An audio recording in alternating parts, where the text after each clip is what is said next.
Angel Reese was older, I would have gotten on her about what she just said, because I would have been like, how naive can you be? The most recent comedy show featuring none other than Angel Reese has the WNBA completely blown away, just announced that she will depose Caitlin Clark as though the living legend would be overthrown by someone who has been preoccupied with pretending to be hurt and wailing about sideline drama. Oh, and don't forget about her complaining about her pay being below par. Angel's has been officially diluted. Angel Reese is a wonderful player, but she does not compare to what and who Caitlin Clark is when she's on the basketball floor, plain and simple. It's genuinely absurd. How does she believe she has what it takes to outperform Clark, the player who makes history? Every season Reese has only mastered making fun of herself, but who knows, maybe she's winning awards for being pathetic. Before Reese talks about taking over the WNBA, she might want to check her reputation first. Shifting coaches won't make her the highlight. She needs to change her attitude first. And look, Angel Reese, there's nothing that she does. Where you go, did you see her? Angel Reese apparently thinks working with David Alexander, LeBron James's trainer, will magically transform her into the next big thing in women's basketball. Yes, sure, as if training with one of the world's best trainers is going to turn Reese into some kind of superhuman ready to dethrone Caitlin Clark. Please, while Reese is out there doing whatever, perfecting her general movement patterns, means Caitlin Clark is busy actually improving her shooting and playmaking. You know, the things that actually matter when you're trying to be the best player on the court. So good luck. Angel Clark is honing the skills that have already left you in the dust while you're working on whatever it is. Reese may have had a good time at LSU, but assuming she's on par with Clark is like saying you're going to release a new album after 5 minutes of singing in the shower. That's not competitive, it's delusional. Reese could have been the queen of LSU, but Clark, she's the queen of basketball, period. Reese is out here talking about exceeding Clark while Caitlin's already out here redefining the entire game. But sure, Reyes, tell me more about how you're going to dethrone a legend when you haven't even gotten your feet wet in the pros. Me and Camilla, it's the most we've ever lost in our life. I only lost 7 games in my last 2 years at LSU, so like it's been hard for me, but adjusting and just kind of have that mindset of just moving on has been something I try to give myself a little bit of grace. Now, let's rewind to the 2023 NCAA championship. You remember it, right? Reese desperately trying to steal Clark's shine with that childish taunt, flipping the "you can't see me" gesture right back in Clark's face. Oh, that was a moment. All right, but for all the wrong reasons. While Reese was busy playing WWE with her hand gesture, Clark was out there still the best player on the court, effortlessly outscoring everyone, including Reyes. Reese's big move, a lame attempt to make herself relevant by trying to steal the spotlight for a moment that lasted, 5 seconds, while Clark was too busy making history. Reese was nearly acting to get attention. This isn't the case. There is no one like Caitlin Clark in the history of the WN. Speaking of statistics, let's say that Reese's WNBA debut was unimpressive. Caitlin Clark, on the other hand, lights up the league with an average of 19 2 points per game and racks up assists as if she's been playing for years. In contrast, Reese scores 13 6 points per game, which is nearly 6 points less than Clark, in case anyone missed it. Oh, and don't forget that Clark led all rookies and contributed 8 assists per game. What was Reyes doing? She was still learning how to consistently make shots, but she gave it her all. Now, let's move on to the Rookie of the Year award. Reyes only made it to the finals, which sounds like a participation trophy at this point. Clark didn't just win, she entered the league and made it plain that she was prepared to rule.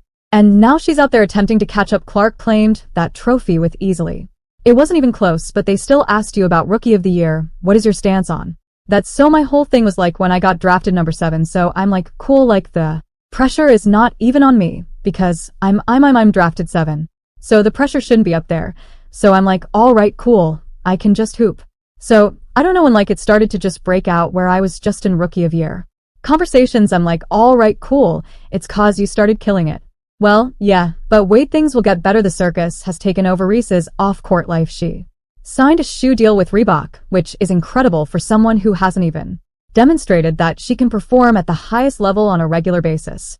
Let's celebrate that. Meanwhile, Clark is out here changing the game with every move she makes and Reyes, while she's busy posting her lifestyle on Instagram. It's cute and all, but if you think that's going to help you beat Clark, then good luck. If you like the video, then comment the video. If I were you, I'd start focusing on basketball and not the number of likes you're getting on your posts. But hey, let's talk money, because Reese loves talking about that. She's out here highlighting her WNBA salary of $1.73 for 39 and talking about how expensive life is. Reese, honey, you're not exactly living in a mansion in Beverly Hills, and maybe it's time to start budgeting better.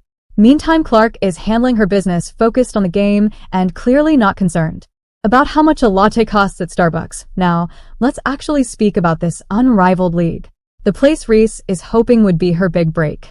This 3x3 league, which will feature 34 of the best players in the world, is scheduled to begin play in January 2025. It's a huge deal with all these elite athletes coming together, and Ray's looking like she's walking into a lion's den. I understand that she will make $250,000 for the 8-week season, which is a significant increase from her meager $81,000 WNBA salary. But the problem is that she will be competing against players who are completely different from her. It's not just about the money or the headlines, it's about performance. And right now, this is where things get even more interesting, since Reese's performance doesn't say I'm ready for this competition, but rather I need a lot of. If Reese believes that showing up and having fun will make her the next big thing, she's in for a harsh wake-up call. Critics are already calling this an overestimation. And to be honest, they might have a point. Yeah, Reese, you may have your sights set on the spotlight, but when it comes time to play, the spotlight will be on those who can actually bring it. Reese isn't anywhere close to the caliber of players who have previously proven themselves at levels, so even if she might get publicity, she could also get exposed, since there's no hiding. When you're up against the best, this league is going to be entertaining and full of top-tier talent. And this league might reveal how much behind Reese is from Clark, and perhaps even show how far she still has to go before she is on the same playing field if she doesn't improve. So I think it's really just the fans, her fans, the Iowa fans, now the Indiana fans, that are like they were for her, and I respect that respectfully. But sometimes it's very disrespectful. I think there's a lot of racism, and this is a reality check. When it comes to professional basketball, if you want to challenge the greatest, you better have the skill to support it. Right now, Reese can talk all she wants about outperforming Clark, but in the end, that's just cheap talk that won't get you anywhere. Reese's mouth is doing more work than her game. She's got all these bold claims, but the problem is she doesn't have the skills to turn them into reality. Clark has already proven she's the real deal, and Reese is still stuck in the "I'll get there someday" phase. And let's not ignore the fact that while Reese is training with one of the best in the business, Clark is still out there.